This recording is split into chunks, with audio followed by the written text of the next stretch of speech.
As of December 28th of 2025, there are currently 44 volcanoes which are actively erupting around the planet, a total which is 3 more than were erupting last week. One of these erupting volcanoes is the Taal volcano in the Philippines, which once again joined the aforementioned list via a phreatomagmatic explosion from its central and highly acidic crater lake on December 26th. If you are wondering about the clearly devastated landscape close to the camera with dead trees, that was a result of its 2020 eruption, which was 7,000 times larger than this latest small eruption. And now, here are this week's top volcano-related news stories. At the famous Yellowstone volcano in Wyoming, a moderately sized hydrothermal explosion ejected mud and water from one of the area's many geothermal features. Meanwhile, in Indonesia, the volcano which infamously caused the so-called year without a summer in 1816, Mount Tambora, is experiencing an earthquake swarm. And in what is this week's top story, on Christmas Eve, Kilauea in Hawaii put on a spectacular show for volcano watchers as it produced a sustained series of 1,400-foot or 427-meter-high lava fountains. But before I show you more of that eruptive episode, I want to remind everyone just how much Kilauea's summit has changed during 2025. Kilauea entered a more active phase on December 23rd of 2024 and since then has produced episodic activity 39 times that has always ended in storm-sustained lava fountaining. As a result, its summit has gone notably shallower, in some spots by as much as 528 feet. Alongside this, a halo tephra more than 100 feet thick has developed, being fed by falling debris from its 2 main summit vents.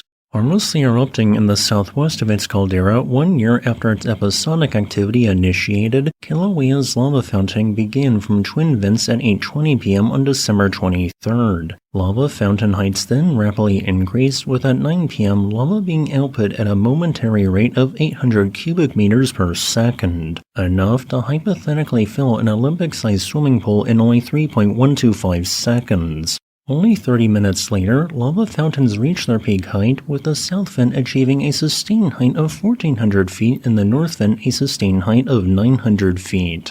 Eruptive activity thereafter declined more quickly than during other eruptive episodes, suggesting that the eruptive episode would be fairly brief.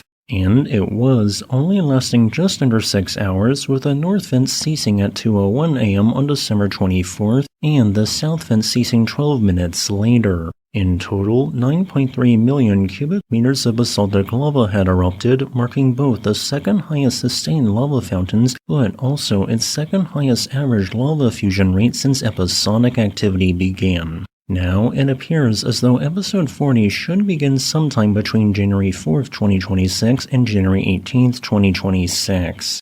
Meanwhile, at the Yellowstone volcano in Wyoming, a moderate-sized hydrothermal explosion occurred during the morning of December 20th.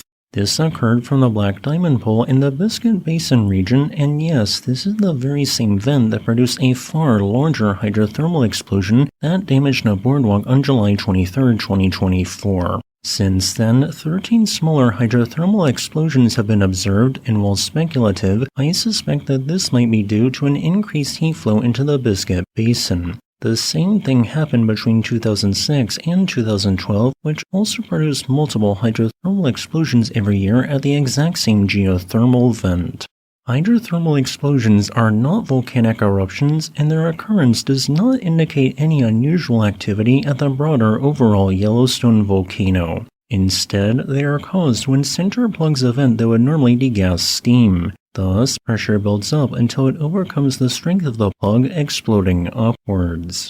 And in Indonesia, December 21st saw the beginning of an earthquake swarm at a portion of the Mount Tambora volcano. These earthquakes continued increasing in abundance as the days progressed, peaking around Christmas Eve and Christmas Day, with more than a dozen earthquakes large enough to be felt, in other words above magnitude 2.0 occurring then daily. These earthquakes were strangely not occurring beneath Tambora's summit where its shallow magma chamber is thought to be. Instead, they largely occurred at 14 to 20 kilometers depth at a spot 25 kilometers west of its summit. There are scattered cinder and tuff cones along and near the coastline, which I interpret to have been once fed during prehistoric times by a deeper magma reservoir. I interpret that magma reservoir to be located at around 16 kilometers depth, meaning this earthquake storm might be caused by a harmless batch of magma intruding into that deep magma body. Here is a quick list of all the world's volcanoes which are currently erupting.